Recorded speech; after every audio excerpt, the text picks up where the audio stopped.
Hola a todos, sean bienvenidos. Vamos a comenzar la primera unidad de esta primera sesión que corresponde a la clasificación de los lenguajes de programación. Sabemos que una computadora es una máquina que solo comprende las instrucciones que se le dan en un momento determinado. Cada máquina reconoce y ejecuta un número de instrucciones diferentes que se pueden agrupar en diferentes lenguajes de programación. Por lo tanto, ¿qué es un lenguaje de programación? Podemos definirlo de manera sencilla como un lenguaje creado por el ser humano para poder comunicarse con las computadoras. Estas son un conjunto de símbolos y palabras que permiten a los usuarios de una computadora darle instrucciones y órdenes para que ésta las pueda realizar. Podemos hacer una pequeña clasificación de los lenguajes de programación. En primera instancia tenemos los lenguajes de máquina, en segundo los lenguajes de programación de bajo nivel, en tercera los lenguajes de programación de alto nivel y por último los lenguajes orientados a objetos. Los lenguajes de máquina son aquellos que entiende directamente la computadora ya que utilizan el alfabeto binario, es decir, ceros y unos.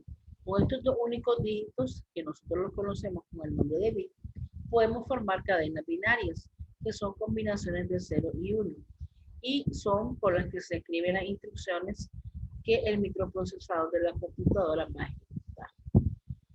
Los lenguajes de programación de bajo nivel, aquí tenemos los lenguajes ensamblador, que fue el primer lenguaje de programación que trató de sustituir el lenguaje de máquina por otro mucho más parecido al de los seres humanos.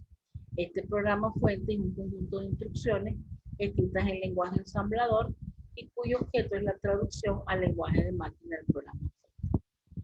Los lenguajes de programación de alto nivel son independientes de la máquina, es decir, los podemos usar en cualquier computador con muy pocas modificaciones o de hecho sin ninguna, ya que son muy similares al lenguaje humano. Este tipo de lenguaje es más fácil de aprender porque usa palabras o comandos del lenguaje natural, como algunas palabras en inglés. Este es el caso de los más populares como C, C++ y Java.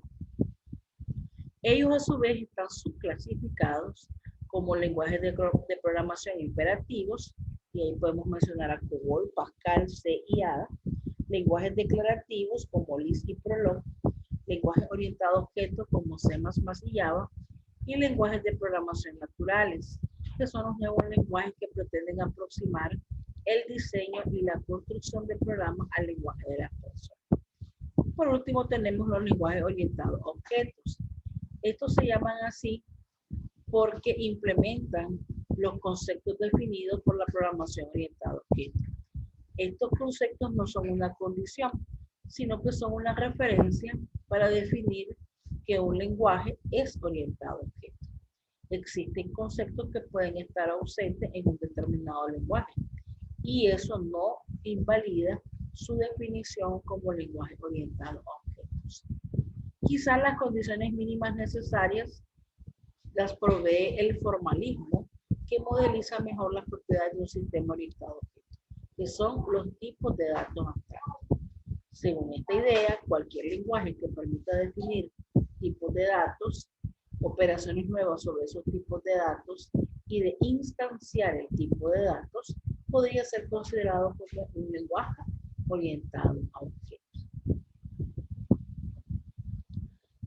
Al igual que el hardware, en este caso el software, los lenguajes de programación también han ido evolucionando en generación. Podemos mencionar como la primera generación el lenguaje de máquina.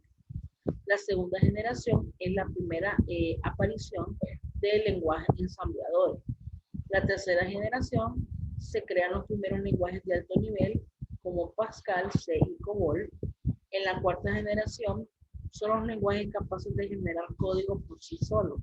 Son llamados RAC, con los cuales se pueden realizar aplicaciones sin ser un experto en el lenguaje.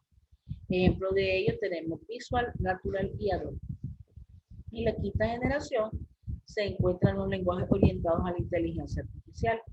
Estos lenguajes todavía están en proceso de desarrollo, entre ellos Lisp. Esto ha dado lugar a que aparezcan diferentes paradigmas de programación. Pero, ¿qué es un paradigma de programación? Es un estilo de desarrollo de programas. Es decir, es un modelo para poder resolver problemas computacionales. Los lenguajes de computación necesariamente se encuadran en uno o en varios paradigmas. A la vez, a partir del tipo de órdenes que permiten implementar algo que tiene una relación directa con su sintaxis. Es decir, no necesariamente un lenguaje cae en una categoría determinada, sino que en un paradigma, perdón, determinado, sino que puede cubrir uno, dos o tres paradigmas. ¿Cuáles son los principales paradigmas de programación? Bueno, tenemos el imperativo, donde los programas se componen de un conjunto de sentencias que cambian su estado. Son secuencias de comandos que ordenan acciones a la computadora. Ejemplo de estos lenguajes tenemos C, C++, C#, Basic, Java y Perl. Los declarativos son opuestos al imperativo. Los programas describen los resultados esperados sin listar explícitamente los pasos para llevar a cabo el procedimiento y alcanzar los objetivos. Los lógicos. El problema se modela con enunciados de lógica de primer orden. Como ejemplo tenemos el lenguaje Prolog. El funcional. Los programas se componen de funciones, es decir, implementaciones de comportamiento que reciben un conjunto de datos de entrada y devuelven un valor de salida. Como ejemplo tenemos list. Lo orientado a objetos. El comportamiento del programa es llevado a cabo por objetos, que son entidades que representan elementos del problema a resolver y tienen atributos y comportamientos. Ejemplos de ellos tenemos Ada, C++, C#, Visual.net, Clarion, Delphi, Eiffel y Java.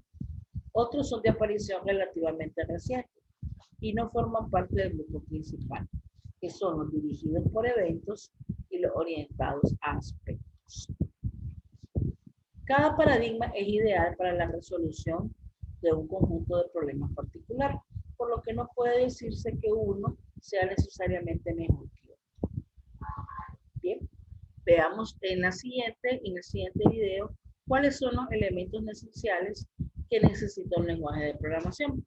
Por el momento es todo por hoy y les pido por favor que vean el video y realicen el ejercicio que está propuesto. Muchas gracias y nos vemos en el siguiente video.